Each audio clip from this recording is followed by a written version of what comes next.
بسم الله الرحمن الرحيم الحمد لله رب العالمين له النعمة وله الفضل وله الثناء الحسن صلوات الله البر الرحيم والملائكة المقربين على سيدنا محمد أشرف المرسلين وحبيب رب العالمين اللهم علمنا ما جهلنا وذكرنا ما نسينا وانفعنا بما علمتنا وزدنا علما وإنا نعوذ بك من حال أهل النار رب اشرح لي صدري ويسر لي أمري واحلل عقدة من لساني يفقهوا قولي آمين.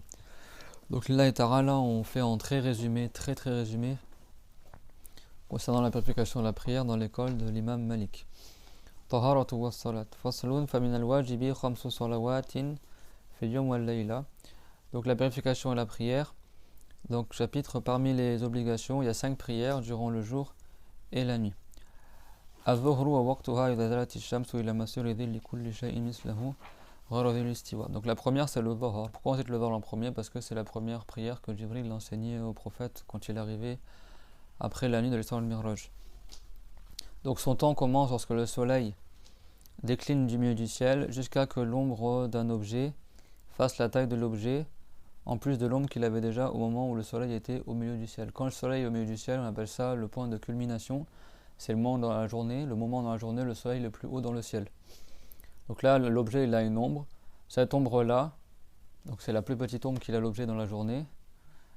Quand cette ombre-là, tu lui rajoutes l'ombre de l'objet, quand cette ombre-là, tu lui rajoutes la taille de l'objet, et bien le Dhuhr il est sorti, le Asr il est rentré.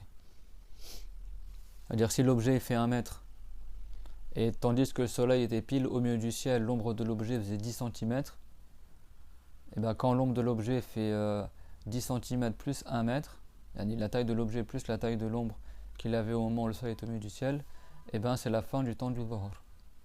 Et le Dhuhr, quand est-ce qu'il rentre? Quand le soleil quitte le milieu du ciel.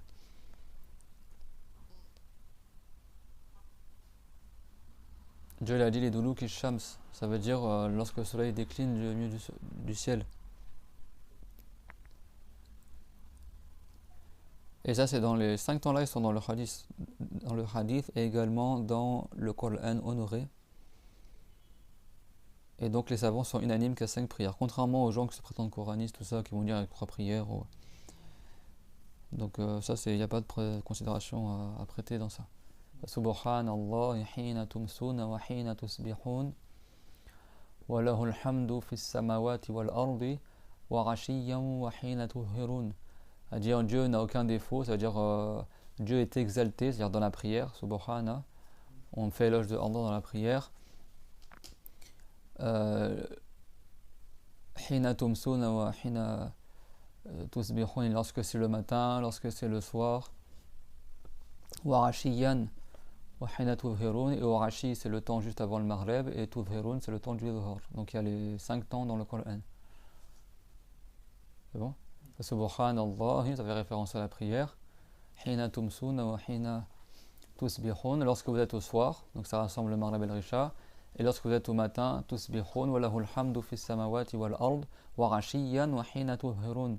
Et lorsque du Rashi, le Rashi c'est le temps qui est en fin d'après-midi avant le Maghreb, donc c'est le temps du Asr. Et wa hina tuhhirun, al-Dhuhr c'est quand le soleil il est apparent dans le ciel au milieu de la journée. Et c'est pas pile quand le soleil est au milieu du ciel. C'est quand il quitte le milieu du ciel. Dieu il a dit Aqimis salat aliduluki shams, ça veut dire fais la prière lorsque le soleil décline. Il décline du milieu du ciel. Comment tu sais qu'il quitte le milieu du ciel? Parce que quand le soleil est pile au milieu du ciel, l'ombre de n'importe quel objet pour tous les pays qui sont au nord de la Mecque, leur ombre elle est en direction du nord. Donc quand l'ombre elle est pile sur l'axe nord-sud, c'est que le soleil il est pile au milieu du ciel, entre l'Orient et l'Occident. Quand le soleil quitte le milieu du ciel, il va pour l'ouest. Donc du coup l'ombre elle va du côté est. Et l'est c'est à droite du nord. Donc quand ton ombre elle tourne à droite du nord, ça veut dire que le soleil il est passé à gauche du nord, donc il est passé à l'ouest. C'est-à-dire qu'il commence à descendre.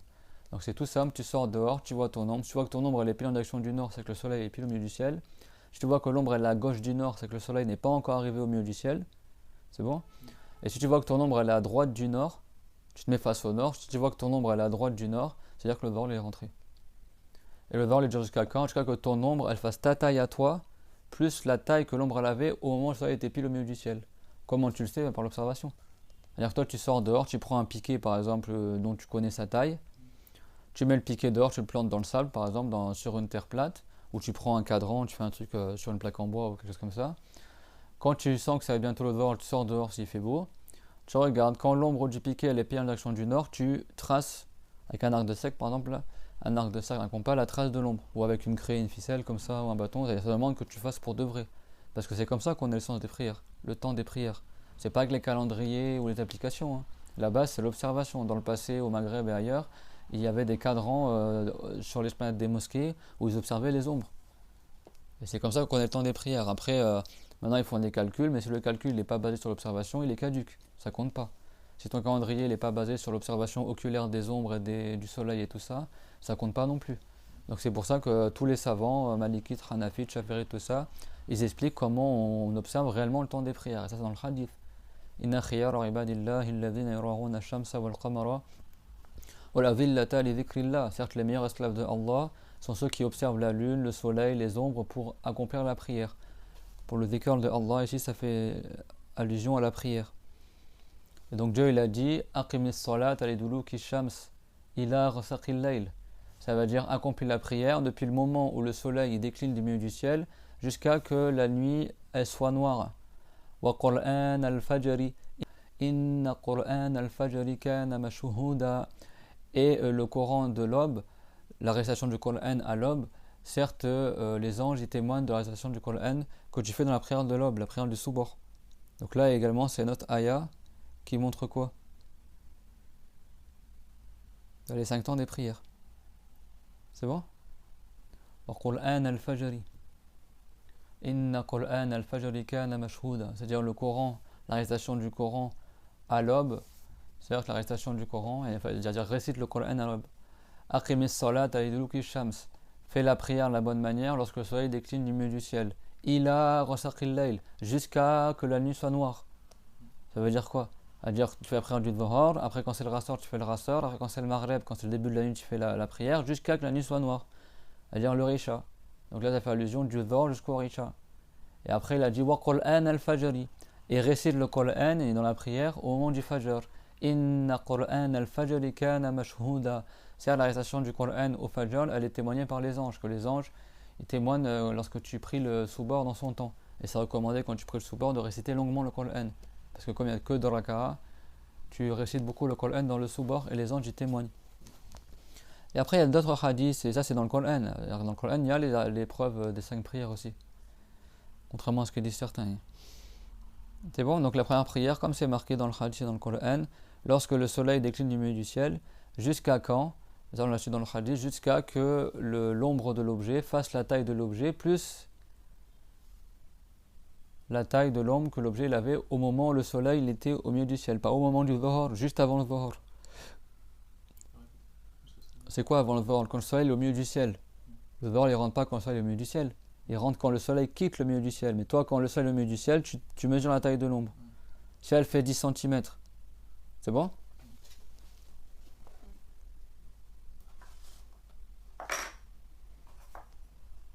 Quelqu'un il a un objet, c'est bon? Tu prends un bâton, tu mets sur une plaque en bois par exemple, ou alors tu fais ça dehors. Imaginons que ça tu as mesuré à l'avance que c'est 10 cm. C'est bon? Donc tu mets ça sur une plaque de manière bien verticale, tout ça, avec un angle droit de ça, qu'une équerre pour être sûr que c'est bien droit. Tu mets ça dehors quand il fait beau. C'est bon? Tu mets ça, tu te mets face au nord. Quand tu vois que l'ombre de l'objet est à gauche du nord, c'est bon? C'est-à-dire que le soleil n'est pas encore arrivé au milieu du ciel. Donc tu sors un peu avant le temps du Dhuhr. Si tu sais que le Dhuhr, après avec le calendrier, tu sais après à quelle heure il rentre le temps du Dhuhr, tu sors un peu en avance pour observer l'entrée du temps. C'est bon? Il faut être là avant que le temps y rentre. Tu sors un peu en avance, tu vois l'ombre elle est encore à gauche du nord. Soit tu n'as aucune idée à quelle heure il rentre le temps du Dhuhr. Tu regardes. Si l'ombre elle est proche d'arriver au nord, c'est-à-dire que c'est bientôt le Dhuhr. Donc qu'est-ce que tu fais? Tu regardes dehors, tu regardes les panneaux dans la rue par exemple, tu regardes le nord où c'est. Si tu vois que l'ombre elle est à gauche du nord, c'est que le soleil n'est pas encore arrivé au milieu du ciel. Tu vois que l'ombre elle est presque au nord, mais elle est toujours un peu à la gauche et que c'est bientôt le Dhuhr. Donc là tu sors avec ton cadran là, tu mets ça, ça se fabriquait chez les musulmans en pierre dans les mosquées. Hein. Jusqu'à aujourd'hui au Maghreb, tu trouves ça en dehors. C'est bon dehors. Tu sais que ça mesure 10 cm, ça, imaginons, c'est un exemple, c'est bon. Quand l'ombre elle est pile en direction du nord, c'est que le soleil il est au milieu du ciel. Donc là, c'était juste avant le temps du Dhuhr. Ça, c'est ce qu'on appelle l'istiwa en arabe. C'est-à-dire quand le soleil il est pile entre l'Orient et l'Occident, entre l'Est et l'Ouest. À ce moment-là, tu mesures la taille de l'ombre de l'objet. Et bien sûr, l'ombre, elle varie en fonction des saisons. Est-ce que le soleil passe pile au-dessus, ou est-ce que c'est l'équinoxe, et qu'est-ce que tu vois. Donc c'est en fonction, bien sûr, de la saison. En hiver, l'ombre ne sera pas pareille qu'en été. Le temps, il change en fonction des saisons. Donc là, c'est des exemples que je donne. Imaginons que là, l'ombre de cet objet-là, au moment que le soleil est au milieu du ciel, elle faisait 3 cm. C'est bon? Alors on ne dit pas le zénith. Le zénith, c'est le moment dans l'année où le soleil est le plus haut dans le ciel. C'est pas le zénith tous les jours. Le point de culmination, c'est là où le soleil est le plus haut dans le ciel dans la journée. C'est bon? Quand le soleil culmine dans le ciel, tu mesures la taille de l'ombre. Comment on sait que le soleil culmine dans le ciel? C'est-à-dire qu'il est pile entre l'Orient et l'Occident, pile au-dessus de ta tête. Comment on le sait qu'il est au milieu du ciel, le soleil? Quand l'ombre de l'objet est en direction du nord. Et pour les pays au sud de la Mecque, c'est quand l'ombre est en direction du sud. Le fait c'est quand l'ombre elle est pile dans l'axe nord-sud, c'est que le soleil il est pile entre l'est et l'ouest. C'est logique en même temps. C'est bon? Et après, le soleil se couche à l'ouest, donc dès que l'ombre elle va à l'est, à l'opposé de la lumière évidemment, c'est-à-dire que le soleil commence à se coucher vers l'ouest. C'est bon? Donc quand l'ombre elle est pile en direction du nord pour nos pays à nous, alors ça veut dire que le soleil est pile au milieu du ciel. Là, je mesure la taille de l'ombre, de l'objet. C'est bon? Ça peut être ton ombre aussi si tu n'as pas d'objet. Mais bon, quand c'est un objet, c'est plus facile à mesurer. Donc, imaginons que c'est combien de centimètres, on a dit? 3 centimètres, c'est bon? Et l'objet, il fait 10. C'est un exemple, c'est bon? Toi, qu'est-ce que tu fais? Comme tu sais que le soleil, donc le soleil il se lève ici, c'est bon? Tac, tac, tac, tac, tac. Quand il est pile au milieu du ciel, l'ombre de l'objet, forcément, il va être pile en direction du nord. Et après, il se couche. C'est bon? À l'ouest. Donc, ton ombre va faire le contraire du soleil. C'est-à-dire que le soleil, il fait comme ça, l'ombre, elle fait comme ça. Donc, quand le soleil il est là, l'ombre elle est là. L'ombre elle va tourner comme ça, tac, pile quand la direction du nord, c'est que le soleil est pile au milieu. Quand le soleil va être du côté ouest, l'ombre elle va aller du côté est. C'est bon? Donc le côté est est à droite du nord. Donc si tu es face au nord, dès que tu vois que l'ombre elle tourne à droite du nord, quand elle tourne, après elle va s'agrandir à nouveau et après elle va devenir de plus en plus grande. Donc l'ombre elle grandit, elle grandit, elle grandit. Quand tu vois qu'elle a grandi et qu'elle a atteint la taille de l'objet, c'est-à-dire que sur le sol elle fait la même taille que l'objet, plus les 3 cm de l'ombre qu'on a mesuré au moment de culmination, ça veut dire que le rassort est rentré. Et c'est comme ça qu'on sait que le temps du rassort il est rentré.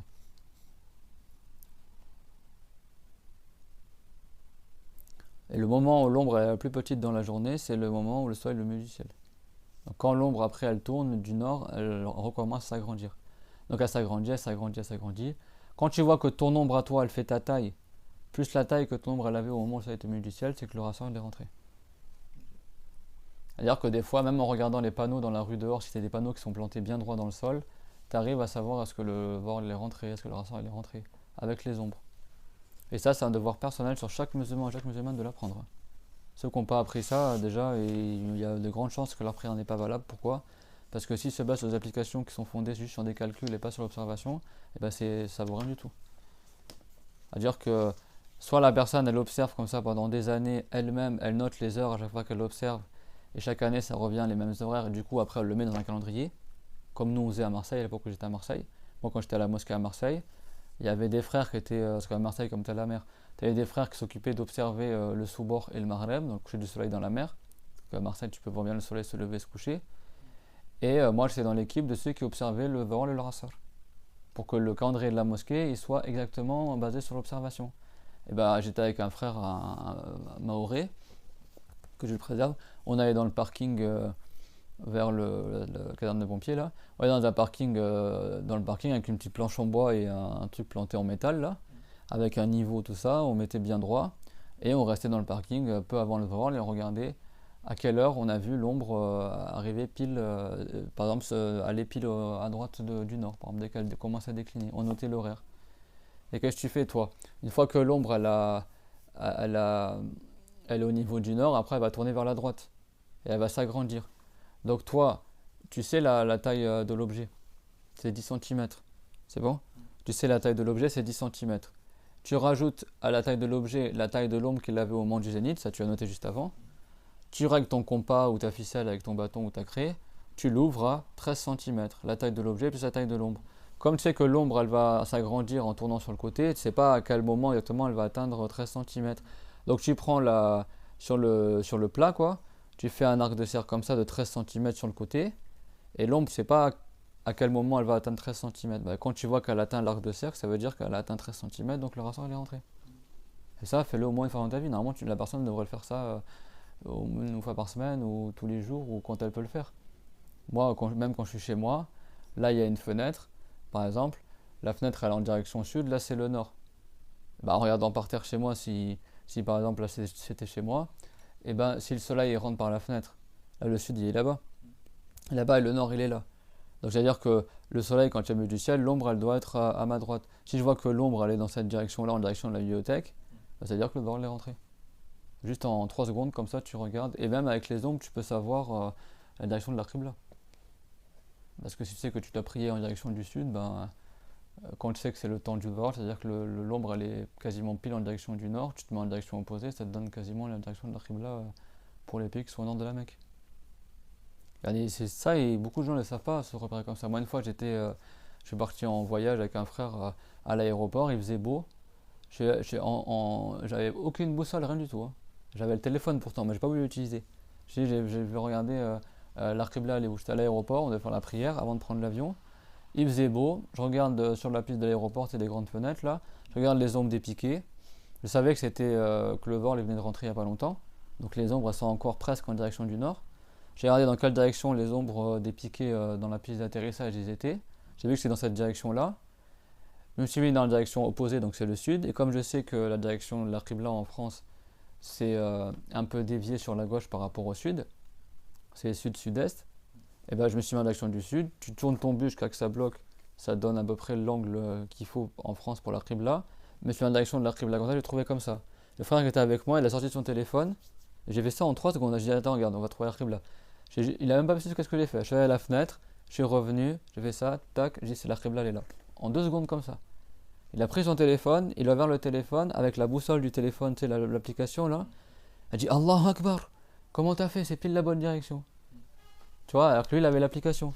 Bah, quand tu connais te repérer les ombres et tu sais comment Dieu l'a créé, la cour du soleil et tout ça, tu peux trouver la qibla et trouver le temps des prières. Et ça, c'est un devoir personnel sur chaque musulman. De savoir chercher la qibla tout seul et le temps des prières. Parce que si tu es en voyage, tu fais comment pour prier? Tu vois? Si tu as une boussole qui t'indique le nord, et ben rien qu'avec le nord, tu peux savoir est-ce que le vent est rentré. Si tu vois que l'ombre de l'objet est à la droite du nord, c'est que le vent est rentré. Pareil, si tu vois que ton ombre elle fait 2 fois ta taille, c'est que le ressort il est rentré. Depuis un moment, mais il est rentré. Tu vois, et ça, normalement, où que tu es, tu peux savoir trouver le temps des prières. Et ils le font encore dans certains pays. Mais maintenant, malheureusement, avec les applications, tout ça, et ben, les gens ils délaissent l'obligation d'apprendre les temps des prières et se basent juste sur les applications. Mais les applications, il y a plusieurs manières de calculer les courses du soleil, etc. Et des fois, elles sont faussées en fonction des angles qu'ils choisissent. Et des fois, c'est toi qui choisis l'angle du soleil, donc du coup, ça fausse le temps des prières aussi. Et les calendriers, dans le passé, les calendriers, c'était fait, les savants, ils observaient eux-mêmes, ils notaient chaque année. Et quand ils voyaient qu'au bout de 10 ans, c'était toujours les mêmes horaires qui revenaient, ils ont dit, bah, c'est bon, on a trouvé les horaires fiables, et du coup, après, ils font un calendrier comme ça. Mais le mec, pendant 20 ans ou 10 ans, chaque jour, il observait le temps des prières. Nous, c'est comme ça qu'on faisait à Marseille. On a fait ça pendant des années, et maintenant, à Marseille, ben, le calendrier, on ne le vérifie plus. T'as compris le sujet? Donc c'est dans ce contexte-là que le calendrier, tu peux le prendre pour les prières. Mais si le calendrier il est basé sur aucune observation, juste sur des calculs, il est caduque, il vaut rien du tout. Et l'application, c'est pareil. C'est-à-dire que tu dois vérifier les horaires par l'observation. Mais si par exemple, toi, hier, tu as observé le Zohar, il est rentré à midi et demi, et, euh, et donc dans ton calendrier, c'est marqué midi et demi, bah, tu peux dire ce jour-là, il était bon. Tu peux vérifier toi-même, après pour l'année prochaine, tu notes toutes les horaires que tu as repérés. Si dans 3 jours, il fait pas beau, tu vois pas le soleil, bah, tu sais qu'il y a 3 jours, c'était à midi et demi, tu rajoutes 5 minutes de précaution et tu peux le voir à midi 40 par exemple. Tu vois? Après, tu te bases sur ce que tu as déjà observé. Comme par moi, ça m'est déjà arrivé que des fois à Paris, il y a le sous-bord, il fallait que je voyage tôt et je ne savais pas à quelle heure il rentrait exactement. Je sais qu'il y a des frères qui observent d'eux-mêmes. J'ai demandé est-ce que toi, il y a plusieurs années, ils avaient observé le sous-bord plusieurs fois et au mois de septembre, par exemple, ils avaient trouvé que ça rentrait après à telle heure. Donc, tu peux te baser sur l'observation de quelqu'un digne de confiance. Mais comme ça, sans rien du tout, tu te bases sur rien, il n'y a aucun signe que le sous-bord il est rentré, il n'y a pas de lumière, rien du tout, et juste quand il dit que c'est rentré à telle heure, mais toi tu vois pas dehors que c'est rentré, bah tu peux pas faire la prière du sous-bord. Savant, il dit si quelqu'un y prie il prie alors qu'il a ni observé le temps des prières, ni il a fait un ijtihad, ni il a fait quelque chose de valable pour savoir que le temps la prière est rentrée, juste se base sur une impression, une illusion ou un calcul, un truc comme ça, sa prière n'est pas valable. Et même si par coïncidence ça correspondait au temps de la prière, même s'il se trouvait que réellement c'était dans le temps. Et il arrive comme ça, il dit midi, oh, je sais pas, peut-être c'est rentré le droit, je fais la prière maintenant. Alors qu'il n'a rien à vérifier du tout, sa prière n'est pas valable, même si par coïncidence il trouvait que la prière était rentrée le temps. Le temps des prières, ça ne veut pas dire que tu dois faire la prière dès le début du temps. Ça veut dire que tu as entre le début et la fin du temps pour faire ton Dhuhr. C'est-à-dire entre le moment où le soleil quitte le milieu du ciel et le moment où ton ombre elle fait ta taille plus la taille qu'avait ton ombre au moment où le soleil est au milieu du ciel, tu as tout ce temps-là pour faire la prière du Dhuhr. Tu peux le faire au début, au milieu, à la fin. Mais tu dois faire ta prière du Dhuhr avant que le temps il termine. T'as compris l'histoire des ombres là pour le... Quand le soleil est au milieu du ciel, je mesure la taille de l'objet. Et je mesure la taille de l'ombre qu'il a au moment où le soleil est au milieu du ciel. Si l'ombre elle fait 3 cm et l'objet fait 10 cm, donc ça veut dire que l'ombre elle fait 3 cm, c'est bon? Quand l'ombre elle atteindra la taille de l'objet, c'est-à-dire 10 cm, plus la taille de l'ombre qu'il avait au moment de l'istiwa, 3 cm, donc 13 cm dans cet exemple-là, et ben c'est que le rassemblement sera rentré. Si toi tu fais 1m80, c'est bon? Tu fais 1m80, pendant que le soleil était pile au milieu du ciel, ton ombre elle faisait 10 cm, c'est bon? 10 cm. Et bien quand ton ombre elle fera 1m90, c'est que le rassemblement sera rentré.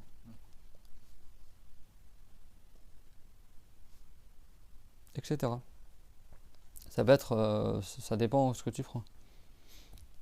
Porter avec un panneau, un arbre, il faut que l'ombre soit, l'objet soit droit. Si l'objet est biaisé, il est planté dans le sol, dans travers, son ombre sera de travers, ça va pas marcher. Donc le mieux c'est que toi tu prépares à l'avance,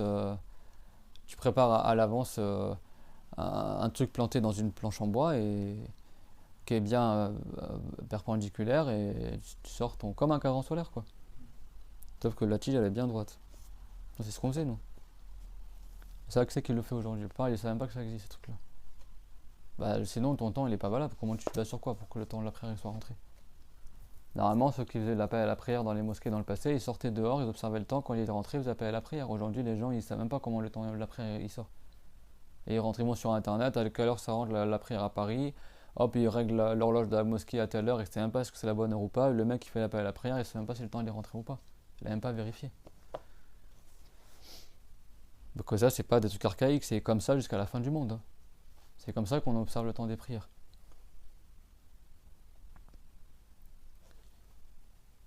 Donc tu peux répéter quoi, quand est-ce qu'il rentre le Dhuhr et quand est-ce qu'il sort? Alors, le vent, il rentre à partir du moment où le soleil il décline de son point de culmination. Hmm. Et du coup, bah, il sort C'est quoi le point de culmination? c'est le moment où le soleil il est pile au milieu du ciel. Au milieu du ciel, entre l'est et l'ouest, c'est bon? Et du coup, il sort de son temps lorsque. Comment dire? Lorsque. Quand on ajoute en gros la taille. Lorsque l'ombre de l'objet Lorsque l'ombre de l'objet fait la taille de l'objet plus sa taille. plus la taille de son ombre au moment où le soleil était en culmination. C'est-à-dire que pour savoir que le Dhuhr est terminé, que le Rassal les rentre, alors tous les temps sont à la suite. Quand le Dhuhr termine, le Rassal rentre. Quand le Rassal termine, le Maghrib rentre. Le temps des prières, parce qu'il y a des gens ignorants aujourd'hui, ils ne savent même pas le temps des prières, que ça existe. Ils croient que quand le Dhuhr les rentre, il faut que tu fasses la prière pile au moment où le Dhuhr les rentre. Sinon, après, ta prière n'est pas valable, soi-disant. Mais non, c'est ce qu'on appelle wujub ala tarah, c'est-à-dire que c'est un wujub, une obligation de prier sur la durée. C'est-à-dire que tu as une période de temps où tu fais la prière dedans, ça va être au début du temps, au milieu, à la fin, et le mieux c'est de le faire au début du temps. Mais c'est pas obligatoire que dès que le temps est rentre, il faut que tu fasses la prière, sinon après c'est plus valable. Donc quand on parle de temps de la prière, ça ne veut pas dire quand tu as fini ton Dhuhr, le Rassal rentre, non. Quand le temps de la prière, qui dure des fois plusieurs heures, c'est-à-dire le temps d'accomplissement de la prière, pas le temps que tu fasses la prière, le temps de la prière. Quand on dit Dhuhr, le Rassal, c'est des noms de temps, pas des noms de prière à la base. Le Dhuhr parce que le soleil il est Dhahira. Dhahira en arabe c'est le moment où il fait le plus chaud dans la journée. Comme le soleil est apparent quand tu es au milieu du ciel, on appelle ça le temps de Dhuhr. El Rassal c'est le nom du temps avant le Maghreb. Le Maghreb ça veut dire en arabe le coucher du soleil, c'est-à-dire que c'est au moment où le soleil se couche, après qu'il soit couché le soleil. Et l'Aïcha c'est la nuit, d'accord? Et le Soubor ça veut dire l'aube. On va le voir maintenant Inch'Allah, c'est bon? Donc le Dhuhr il rentre à partir de quel moment? Au moment où le soleil quitte le milieu du ciel. Aqimis salat aliduluki shams. Aili mailiha anratis sama. Dieu l'a dit, accomplis la prière quand le soleil quitte le milieu du ciel. Comment on sait qu'il a quitté le milieu du ciel? Quand l'ombre elle passe à droite, du nord. C'est bon? Quand est-ce qu'on sait que le soleil est pile au milieu du ciel? S'il est plus au milieu du ciel, entre l'Orient. Quand l'ombre elle est pile sur l'axe nord-sud.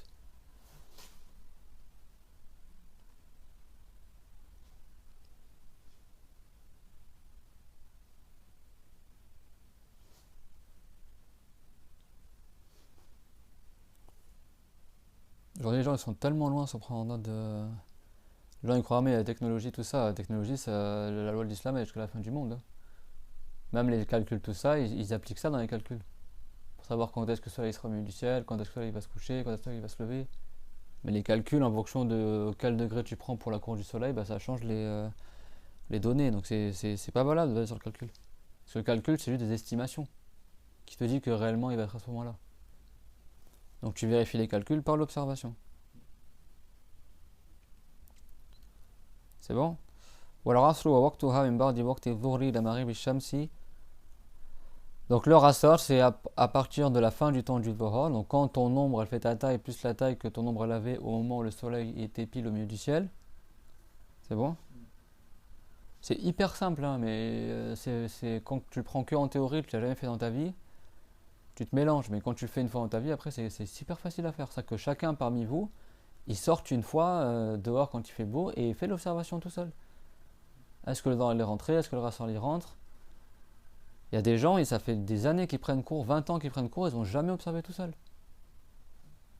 Et si quelqu'un il fait la prière sans se baser sur rien du tout pour savoir que le temps il est rentré, il se base juste sur l'application, le calcul, le calendrier, il sait même pas d'où il sort les temps qu'ils ont fait, ça a été observé ou pas, il sait même pas calendrier sur quoi il se base tout ça, et ben sa prière elle n'est pas valable.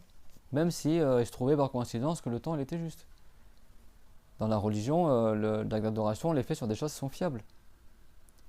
Si c'est un calendrier, tu sais que c'est un frère qui l'a fait, tu le connais, chaque année il vérifie les temps et il note, et du coup il s'est inventé un calendrier comme ça, bah, tu peux prendre de ce calendrier. Comme ils ont fait dans certaines villes dans les pays musulmans, des savants pendant 10 ans, ils ont observé, ils ont écrit les horaires, et maintenant, pendant des siècles, depuis des siècles, les gens de cette ville-là en particulier utilisent toujours le même calendrier. Et toutes les mosquées, elles font l'appel à la prière en même temps, parce que dans cette ville-là, il y avait des savants dans le passé qui ont observé chaque année le temps des prières, et à chaque fois ils trouvaient les mêmes horaires et les ont notés. Et ça a été vérifié pendant des années, et du coup, bah, maintenant tout le monde se base sur ces horaires-là. Mais du coup, ces horaires-là sont valables que pour la ville dans laquelle le calendrier a été observé. T'as compris? Si quelqu'un il habite à Marseille pendant 20 ans et tous les jours il va à la mer pour voir à quelle heure l'aube il apparaît, à quelle heure le soleil se couche, il note pendant 20 ans, il note le Vohor, le Rassol, tout ça. Et à chaque fois, chaque année, il refait, il repeaufine les temps, il retrouve les mêmes horaires, il retrouve les mêmes horaires. Comme ça, au bout de 10 ans, son calendrier il est fiable. Après, c'est-à-dire que lui, après, il n'a plus besoin d'observer, il se base directement sur les horaires qu'il avait notés. Parce qu'il les a vérifiés pendant des années. Et même avec ça, tu as plus de récompenses, malgré le fait que tu as les horaires justes, tu as toujours des récompenses à aller observer par toi-même. Même si tu sais que le temps il est rentré, tu as beaucoup de récompenses à observer par toi-même. Donc le ratio il rentre lorsque la fin du devoir, c'est-à-dire que lorsque l'ombre de l'objet a atteint la taille de l'objet plus la taille que l'ombre avait au moment de la culmination du soleil dans le ciel. Ça c'est le début du temps du rassor. وأما الوقت المختار فهو إلى مسير ظل كل شيء مثليه غير ظل الاستواء. Et le temps de choix, c'est le temps où tu as des récompenses, c'est pas déconseillé de faire le rassort dans l'école de Malik, c'est jusqu'à que l'ombre elle fasse 2 fois la taille de l'objet en plus de l'ombre de la culmination. C'est-à-dire si l'ombre faisait 3 cm et l'objet faisait 10 cm, bah, quand l'ombre elle atteint 13 cm, le rassort les rentre. Et tu as des récompenses à faire le rasseur jusqu'à que l'ombre elle fasse 23 cm. C'est-à-dire 2 fois la taille de l'objet en plus de l'ombre de la culmination. Et ben ton rasseur est valable mais tu as moins de récompenses. C'est bon? Parce que les prières, on va pas rentrer dans ça aujourd'hui, mais les temps, il y a des temps de Fordila où là tu as le plus de récompenses, tu as des temps où tu as moins de récompenses, il y a des temps où c'est déconseillé, il y a des temps où c'est haram. Mais tant que le temps n'est pas sorti, ta prière reste valable. Mais après, si tu l'as fait au début du temps, tu as plus de récompense que si tu l'as fait à la fin du temps. Et la fin du temps du rasseur, pour le rasseur et le soubor, si quelqu'un il retarde trop sa prière, il n'a pas de récompense dans sa prière. S'il fait trop à la fin du temps. Là, dans les 20 dernières minutes du rasseur, quand le soleil il commence à devenir orange et il commence à se coucher et que le ciel il commence à devenir jaune, ben là c'est déconseillé de faire le rasseur. Et inversement pour le soubor, quand le soleil il est prêt à se lever et que la lumière jaune de l'aube elle commence vraiment à s'intensifier, de sorte que tu vois ce qu'il y a dehors, et ben là c'est déconseillé de faire le soubor, c'est-à-dire que tu aurais dû le faire avant Anit. C'est-à-dire que là tu n'as plus de récompense dans ton soubor, mais il reste valable, parce que le soleil n'est pas encore levé. C'est-à-dire que quand tu fais la prière du soubor, tu fais en sorte de faire la prière au début du temps. Si c'est à la fin du temps, c'est toujours valable, mais tu n'as plus de récompense. C'est bon, il y a une différence entre la prière elle est acceptée et entre le fait que la prière elle n'est pas valable. Tant que le temps il n'est pas sorti, ta prière elle est valable. Mais si tu attends trop, ben, plus tu attends, plus le temps il s'écoule, moins tu as de récompense dans ta prière. Donc le mieux c'est de faire la prière au début du temps. Et si le temps il est sorti, ta prière est valable, mais elle compte plus comme prière dans son temps, elle compte comme rattrapage. Et là c'est un grand péché de faire la prière en dehors de son temps. Donc là quand on parle de Waqt al-Mukhtar, ça ne veut pas dire que c'est le temps de validité. Quand est-ce qu'il se termine le rasseur? Quand le soleil se couche. Quand le soleil est entièrement couché, c'est le moment où le maghrib rentre. C'est bon? Bah là, le soubor, le rasseur, c'est trop tard pour le faire. Mais si tu l'as pas fait, bah tu le fais. Mais c'est haram d'avoir attendu tout ce temps-là pour faire le rasseur. Bah, si quelqu'un il fait le rasseur pendant que le soleil est en train de se coucher, mais il n'était pas entièrement couché, sa prière elle est valable. Et il est toujours dans le temps du rasseur, parce que le soleil n'est pas entièrement disparu à l'horizon. Mais il est dans le déconseillé, parce que là, c'est un temps où il n'a plus de récompense dans la prière. Donc le temps de choix, le temps où il a le plus de récompense pour la prière du rasseur, c'est depuis le début du temps du rasseur jusqu'à que l'ombre de l'objet fasse 2 fois la taille de l'objet, en plus de la taille de la culmination de l'ombre. Le soleil... C'est clair ou pas? L'ombre. Il y a 2 choses à comprendre. L'ombre quand le soleil est au milieu du ciel. On appelle ça l'ombre de l'istiwa, la culmination, c'est bon? Cette ombre-là, tu en as besoin, pour savoir quand est-ce que le Vord il termine et que le rasseur il rentre. Et 2, tu en as besoin de le savoir pour savoir c'est quoi la fin du temps du choix pour le temps du rasseur. Quand on parle que l'ombre elle grandit, elle fait la taille de l'objet ou 2 fois la taille de l'objet, c'est toujours en plus de l'ombre de l'istiwa. En plus de l'ombre que l'objet il avait au moment où le soleil était au milieu du ciel. Ce moment-là où le soleil est au milieu du ciel, il n'y a aucun temps de prière à ce moment-là. Parce que le soleil est au milieu du ciel. Mais malgré ça, tu dois noter quelle taille a fait cette ombre-là, ce qu'on appelle l'ombre de l'istiwa, l'ombre de la culmination. Cette ombre-là, tu retiens combien de taille elle fait. C'est bon?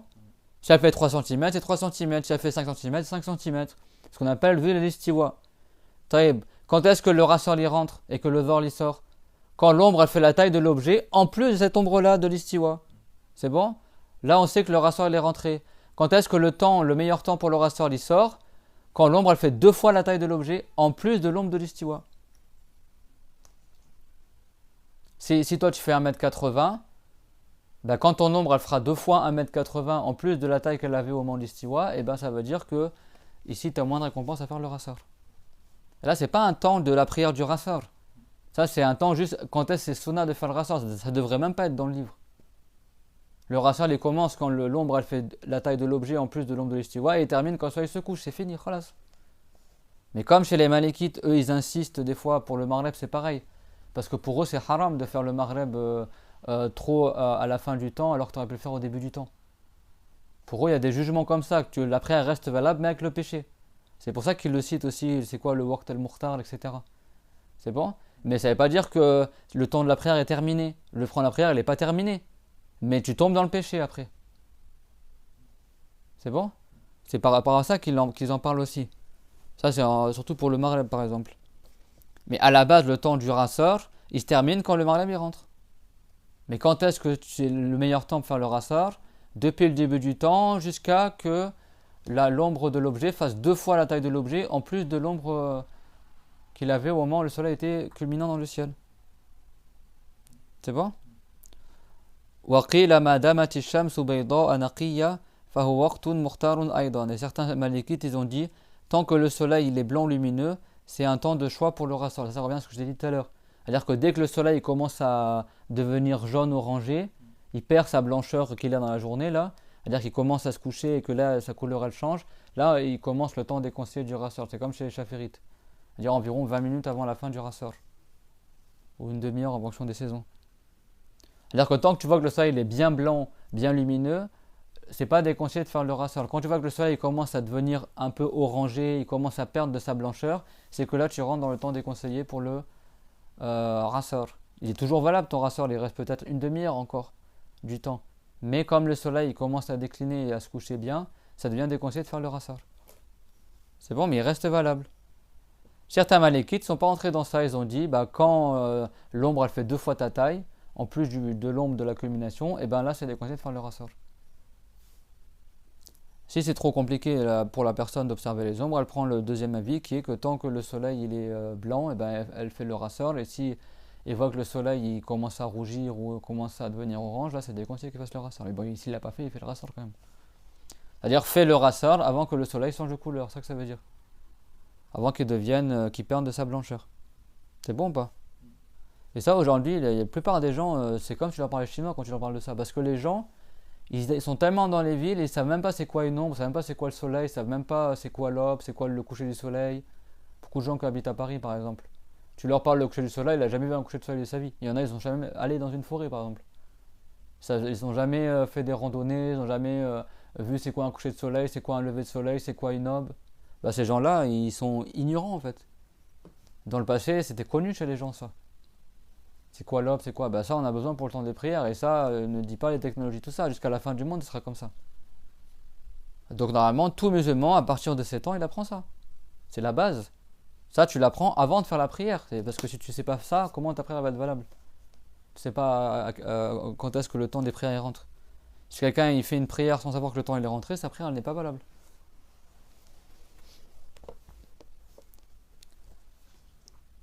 Et le Maghreb, il commence à partir du moment où le soleil disparaît totalement à l'horizon. Donc le rassor, il dure jusqu'à quand? Jusqu'à que le soleil a entièrement disparu. Si là, tu as l'horizon, et là, c'est le soleil, c'est bon? C'est pas le soleil à moitié derrière l'horizon. Quand il est entièrement derrière l'horizon, on ne le voit plus. Et c'est pas quand il disparaît derrière les immeubles. C'est quand il disparaît à l'horizon. Donc si tu vois pas l'horizon, tu prends des précautions pour être sûr qu'il s'est couché le soleil. Par exemple, si tu es à Marseille, quand tu vois que le soleil est entièrement disparu au niveau de la mer, c'est que le Maghreb il est rentré et que le rassor il est sorti. Mais s'il y a encore un bout du soleil, même s'il est petit, c'est que tu es encore dans le temps du rassor.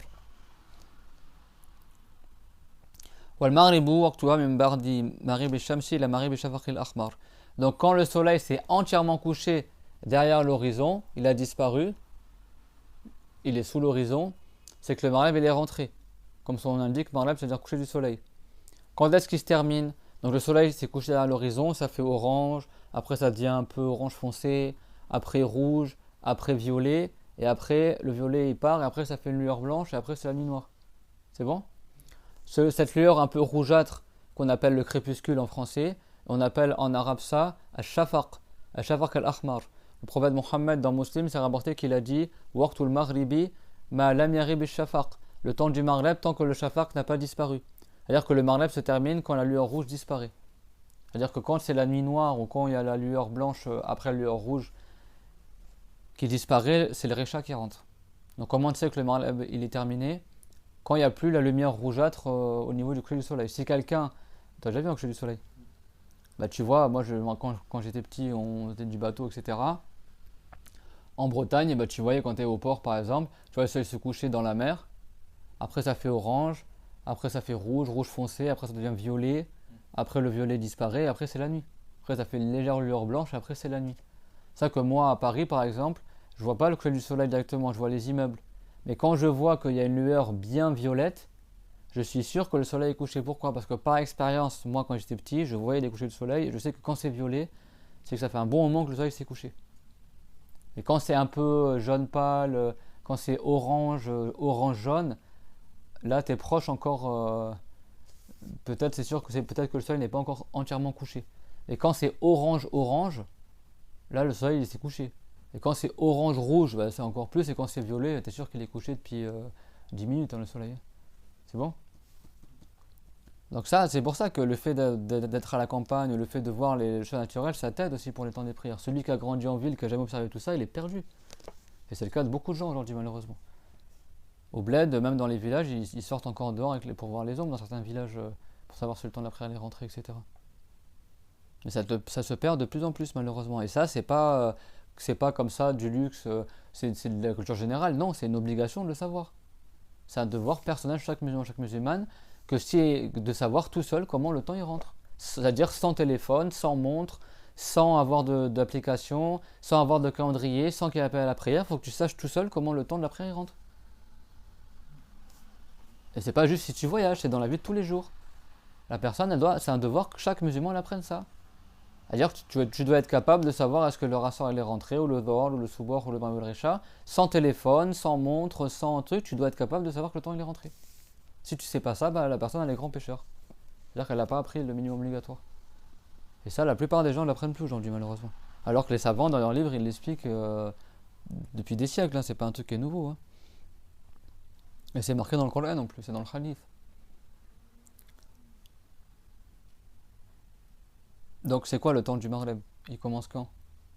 Lors de la fin du temps d'astreinte, donc en gros quand le soleil... Quand le disque solaire a entièrement disparu à l'horizon. L'horizon quoi? Ouest, c'est là où le soleil se couche. Aussi savoir où est-ce que le soleil se lève et où il se couche. La Chine c'est où? C'est à l'est, à droite du nord, les pays du soleil levant. Donc le soleil se lève à l'est. Et il se couche, le Maghreb c'est où par rapport à la France? À l'ouest. Pourquoi on l'appelle le Maghreb? Parce que c'est les pays du soleil couchant. C'est bon?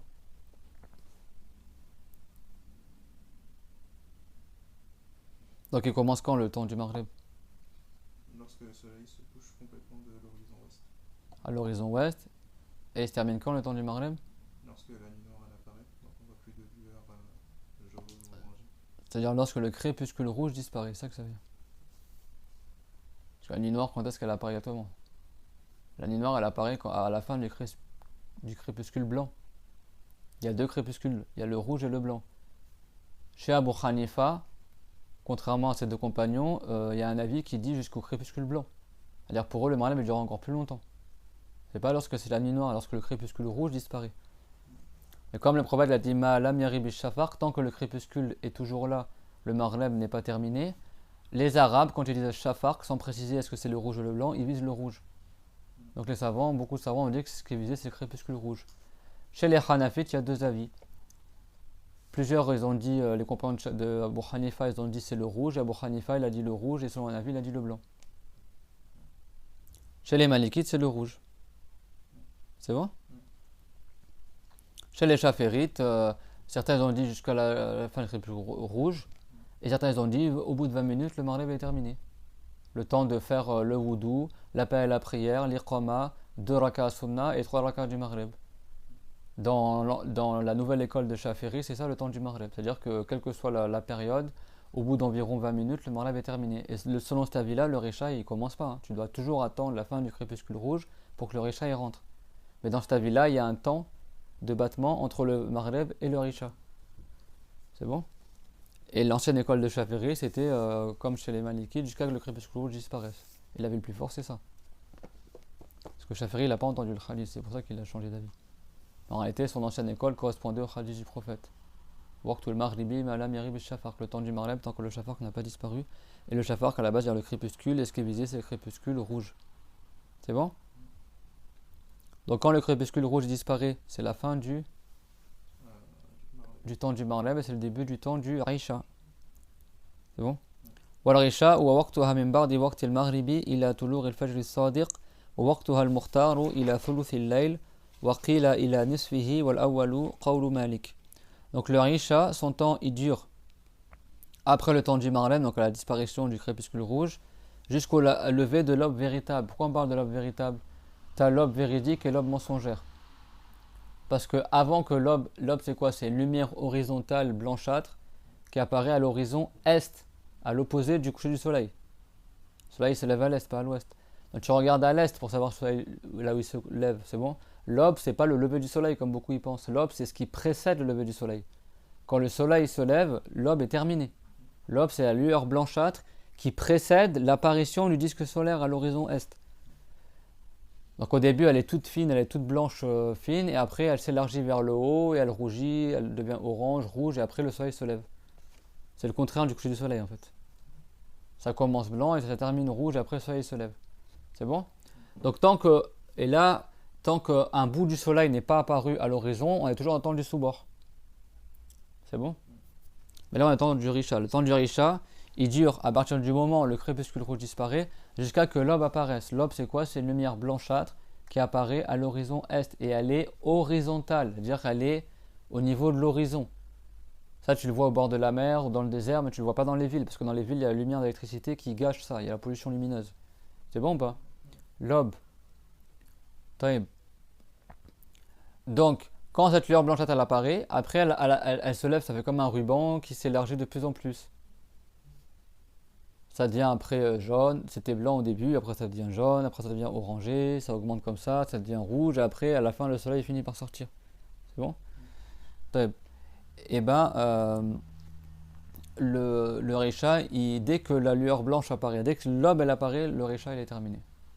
C'est pas quand ça devient orange tout ça, dès que le blanc il apparaît. En général, c'est difficile à voir le début du temps du sous-bord. Donc ça, c'est la fin du temps du Risha. Donc tu vas pas faire le Risha tout à la fin de son temps. Parce que tu prends le risque que l'aube est déjà apparue, mais tu n'as pas vu l'aube. Parce que l'aube, on la voit pas apparaître clairement dès le début. Ça met du temps à s'éclaircir au fur et à mesure. Mais le Risha, il se termine quand même au moment où l'aube il apparaît. Peut-être toi, c'est une heure après que tu vas voir que l'aube elle est rentrée. Et donc avant, environ 20 minutes avant que la lueur de l'aube horizontale apparaisse, il y a ce qu'on appelle l'aube mensongère, al-fajr kadhib. C'est une lumière blanchâtre mais qui est de forme comme ça, verticale. C'est bon? En fait, ça fait comme ça, il fait nuit noire, regarde, il fait nuit noire. 20 minutes avant l'aube, tu vois une lueur blanche comme ça qui monte. Après, pop, ça disparaît, ça redevient la nuit. Et après, tu as l'aube fine, blanche qui apparaît. Là, ça, c'est la vraie aube. Ce que tu as vu avant, là, l'espèce de lueur blanche, bon, c'est pas un truc, c'est pas une colonne de lumière, hein, c'est un truc, c'est une sorte de spectre blanchâtre lumineux et qui est de forme comme ça verticale. Ramoudi, c'est bon? Ça, si quelqu'un n'a pas pris la religion, il risque de croire que c'est l'aube qui est rentrée. Non, ça c'est avant l'aube, c'est une indication que l'aube va bientôt rentrer. C'est bon? Et ça, on l'appelle l'aube mensongère parce qu'elle te fait croire que c'est l'aube alors que c'est pas l'aube. Ça, tu le vois dans le désert ou dans les pays où il n'y a pas la pollution lumineuse des villes.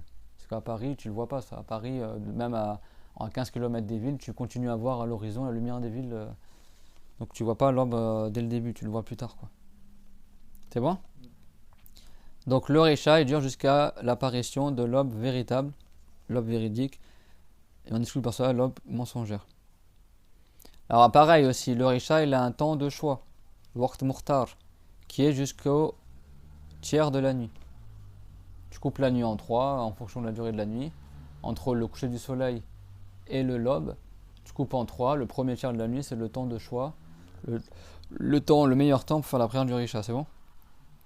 Et il a été dit, il y a un avis plus faible chez Malikite qui dit jusqu'à la moitié de la nuit. Mais le premier avis, c'est l'avis de l'imam Malik, c'est-à-dire premier tiers. Ça ne veut pas dire qu'après le premier tiers, ton Risha ne sera pas valable. Ton Risha, il est valable jusqu'à la fin de la nuit. Mais là où tu veux le plus de récompense, il faut que tu fasses le Risha dans le premier tiers de la nuit. Et le mieux, c'est de faire tout le temps, quel que soit le temps des prières, toujours de faire la prière quand le temps il rentre. Une fois que tu es sûr que le temps il est rentré, tu fais la prière. Ça, c'est le mieux. Ça, c'est le temps où tu as le plus de récompense.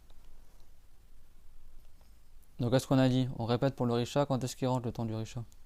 À la fin du temps de Marvel, c'est-à-dire lorsque le crépuscule rouge disparaît. Lorsque le crépuscule disparaît, et il dure jusqu'à L'apparition de l'aube véritable. l'apparition de l'aube véritable, qui est aussi le début du temps du Soubor. C'est bon? Ou du Fajr. Et c'est quoi le temps du choix pour la prière du Risha? C'est quoi le meilleur temps pour faire la prière? Le Waqt al-Mukhtar? Le premier tiers de la nuit, et selon un avis plus faible, la première moitié de la nuit. Ça ne veut pas dire qu'après la prière n'est pas valable, mais ça veut dire qu'après tu peux rentrer dans le déconseillé ou tu as moins de récompense dans ta prière.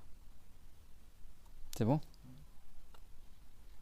Chez Malikite, comme on a dit tout à l'heure, il y a des cas où même tu tombes dans le haram à avoir attendu jusqu'à ce temps-là pour la prière si tu n'avais pas d'excuse.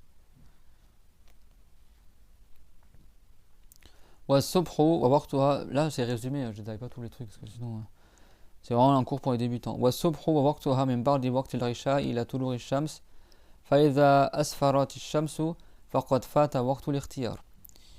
Donc le soubor, son temps commence après le temps du Risha, donc à l'apparition de l'aube véritable, et dure jusqu'à le lever du soleil. Quand on dit le lever du soleil, ça ne veut pas dire que le soleil est haut dans le ciel. C'est-à-dire à partir du moment où il y a un petit bout du soleil qui apparaît à l'horizon, c'est fini. Le soleil est apparu, le soubor est terminé. C'est pas une fois que le soleil il est entièrement sorti de l'horizon. Le Maghreb, qu'est-ce qu'on a dit? Le Maghreb, il commence quand le soleil s'est entièrement couché. On voit plus du tout le disque solaire. Pas derrière les immeubles, pas derrière les montagnes, derrière l'horizon. C'est bon? C'est-à-dire que si derrière l'immeuble tu vois plus le soleil, il est caché derrière la montagne, mais sans la montagne tu verras que le soleil est encore là, c'est que le Maghreb n'est pas encore rentré.